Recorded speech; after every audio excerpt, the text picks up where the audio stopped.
because he's mad at Sam. Exactly. It is the most, like, emotional, abusive, manipulative. I hate it. I hate everything about it.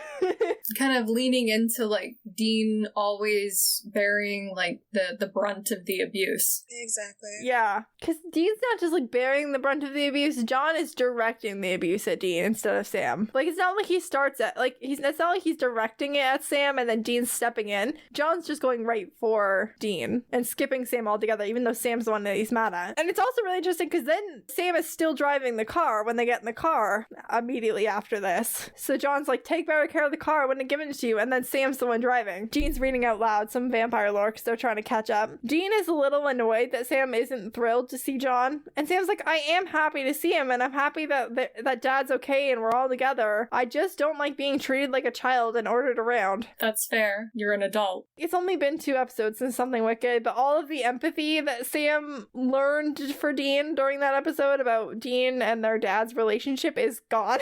It's been used up. His patience for it is gone. He's like, maybe that worked when we were kids, but we're adults now. We've been through enough to be treated as equal partners. Dean says that he is in fact willing to fall in line and let John run the show if that's what it takes to get the job done. Jenny and her partner are tied up, and a vampire is trying to get them to drink a beer so he can taste it in their blood. These vampires are very much getting off on torturing these people. It feels really sexual even before it gets actually sexual. It's gross. I don't like it. Luther, their leader, shows up and he takes an immediate liking to Jenny, even though he's clearly with the girl vampire, Kate. Also, he kind of looks like Sam. He does kind of look like Sam. Luther is not as happy as Kate thought that they killed Daniel, who apparently killed Luther's family. I assume that they were also vampires, since Daniel's not like a zillion years old, that she means like a vampire family and not a human family. Luther is, however, very intrigued by the Colt. Luther recognizes the Colt, which Katie says is from around the time that he was born, which means that Luther was born in like the 1860s or so. Oh, he's just so young. And he knows that it's special, which the other vampires did not. Like, Kate literally picked it up because she's like, oh, this is old, and Luther likes old things. And Luther's like, oh, damn, like, this thing is, I'm so glad you brought this to me. Gonna get my boo an antique. Sam has had enough of John's bullshit, and he pulls out in front of John. Dean is looking out the window incredulously as they pass John, and I wish that we had a camera angle of them making what the fuck Sam faces at each other. Because John and Dean obviously must have made eye contact at some point during this.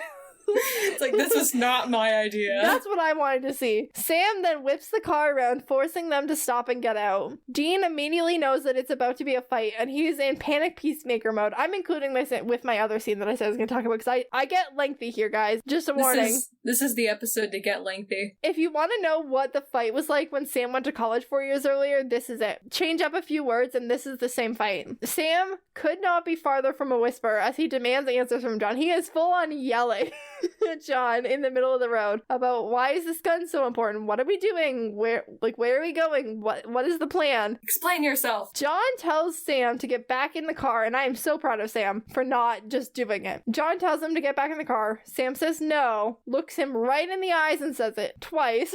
Dean has to physically step in and pull Sam away. Sam says, this is why I left in the first place. John gets pissed off at that, and they get right back in each other's faces. I literally thought, the first time I watched this, I thought that John was gonna punch Sam in the face. John instead goes for the guilt trip, says he and Dean needed Sam, and Sam walked away. Dean is still trying to break this fight up, but it is too late. Sam reminds John that he was the one who said don't come back. Like, John was just mad that he couldn't control Sam anymore. While they're yelling, we're really zoomed in on their faces, so we can't really see what's happening with their bodies. But when Sam says John said not to come back, I think when John's hands end up on Sam's body. I watched this a couple of times to try and pinpoint like when John put his hands on Sam. It's hard to tell who gets physical first, but I think it's John. Sam looks to be doing some like wider arm gestures, like kind of like gesturing like to the side like while he's yelling, so I don't think he has his hands on John yet, and John like grabs Sam. Dean steps in again to physically separate them, and that's when we see that John has like 2 fistfuls of Sam's shirt. He could not be holding onto Sam's shirt harder, but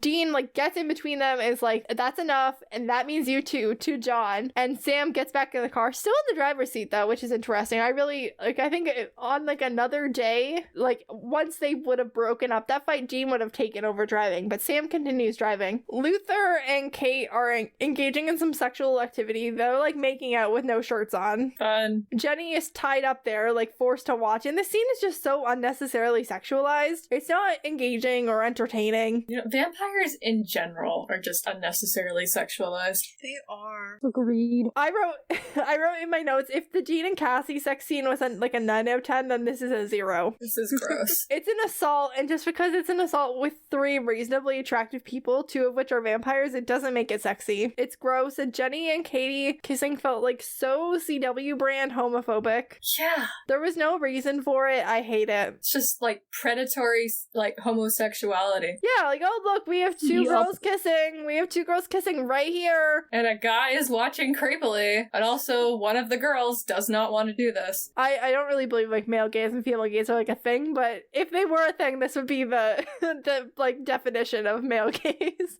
There's these 2 girls making out. Then we see an outside shot of this barn that they're in. The vampires are driving Bobby's car. That is 100% the same car. I laughed when I saw it. I never understood how Dean rebuilt Baby so many times and never once has Bobby painted this car, but it really makes it recognizable, and I recognized it immediately. What does the car look like? I never really thought to watch. It's like a Chevelle, and it's like half of it's like rusty and half of it's painted one color and half of it's like not painted. What's a Chevelle? It's a kind of car. Really?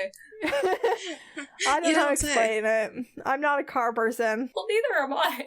Google's free. Google it. I feel so abandoned. I'm just gonna reach for my phone. My fake car knowledge can only do so much for us, Meredith. Doesn't extend that far. The vampires are holding up for the day. The sun hurts them, but it doesn't kill them. It's like a sunburn, which is like never going to be an issue in the show ever. John suggests that they just go right in there. Dean's like, it would be dumb if we just went right in there. And then John's like, actually, we should just go right in there.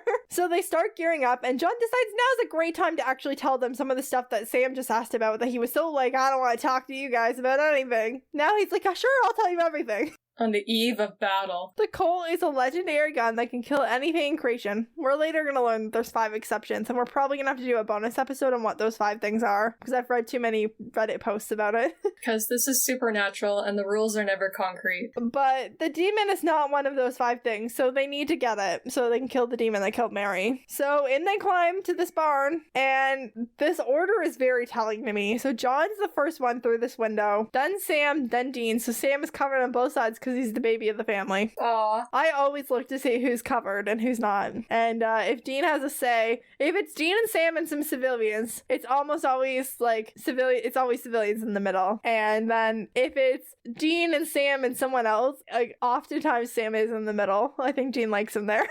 The vampires are sleeping as expected. Dean walks into one of the hammocks, and not even like a rollover from the dude in the hammock. That guy was out. None of them have a bed except for Katie and Luther. Sam finds Jenny, and the boys start like cutting her free. Jenny wakes up and she starts going crazy because she's been turned and everyone's awake. I feel like we never even ever, I feel like in the actual course of the episode, they never talked about Jenny. Like, Jenny got turned into a vampire and they never even talked about Have they already killed her boyfriend? I assume yes. When we get to the death count, I have notes about what happened to Jenny's boyfriend, because, yeah, it's unclear what happened to him, but I assume that he's dead. John tells the boys to run, and they do, but John tells them, like, once a vampire catches your scent, it's for life, and they'll be hunted down. And John was standing like right next to Luther and Katie's bed. Like they definitely got a full scent rating on John. This is deep, creepy inhale. Yeah.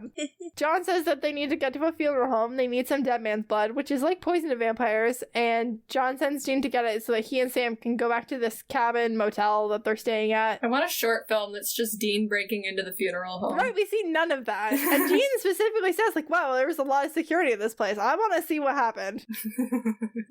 It would have been amazing. It's time instead for an intense John-Sam scene. John tells Sam that the day that Sam was born, John went to the bank and put $100 in a savings account, which he also did for Dean when Dean was born. They're college funds. John was putting in $200 a month, like $100 each into these college funds, which means that these kids were going to good colleges at this rate. Sam's, like, when Mary died, Sam's would have already had like $500 or $600 in there, and Dean's would have been like $5,800-ish, assuming that I know how to do math right. That's a lot. already. Yeah. Good Mary and John. They were doing great. Wait, his father was a Marine, right? Yeah. So he was doing that on a military budget?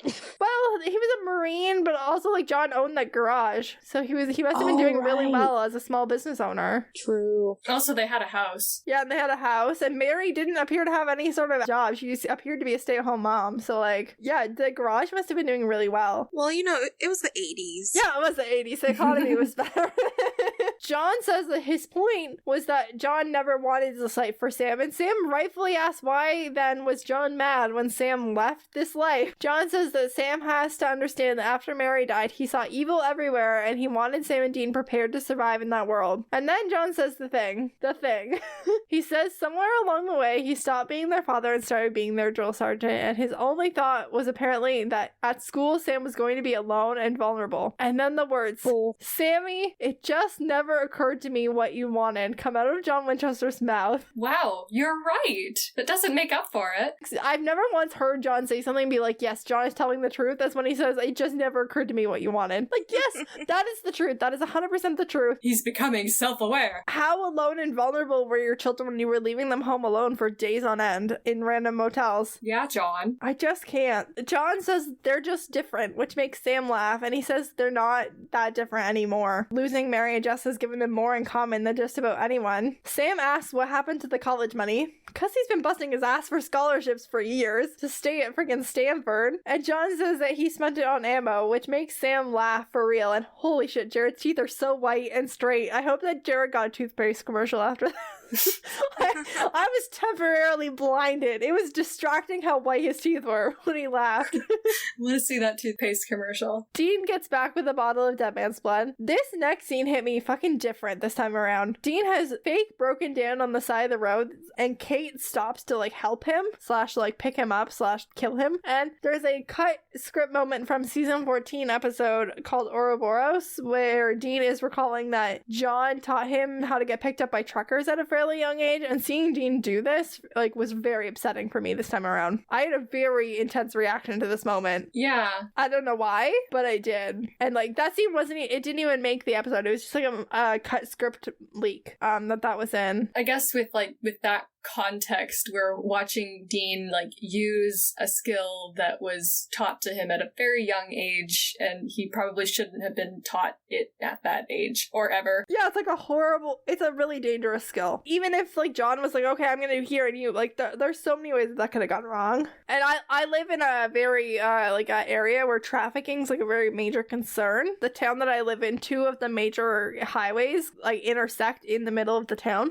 So there's a lot of trafficking. Yeah, so we're watching this scene with Dean as an adult and able to defend himself, but I guess like with that context, we're picturing him doing something similar as a child. Yeah, exactly. And other people like who actually have like legit broken down and like been killed by these vampires. Anyway, I was upset by this in a way that was surprising to me. Dean is immediately very snarky, and Kate starts beating him up along with an unnamed other vampire that I think we saw when they were like in the barn and they were all sleeping. I think we saw this guy. Kate starts kissing Dean, which is still gross. I don't understand why Kate needs to be making out with random people in every scene she's in. Okay, that's another thing. Like, vampires are unnecessarily sexualized, but so are female villains. Like, Kate is unnecessarily sexualized. It's a lot. She's made out with Luther, Dean, and Jenny. Like, come on. And she's only been in like 3 scenes. It's so gross. Like, this is one of the things that makes this episode almost unbearable to watch for me. It's like, why? Like, that's so unnecessary. Sam and John shoot the two, like Kate and the other guy. They behead the guy, but they take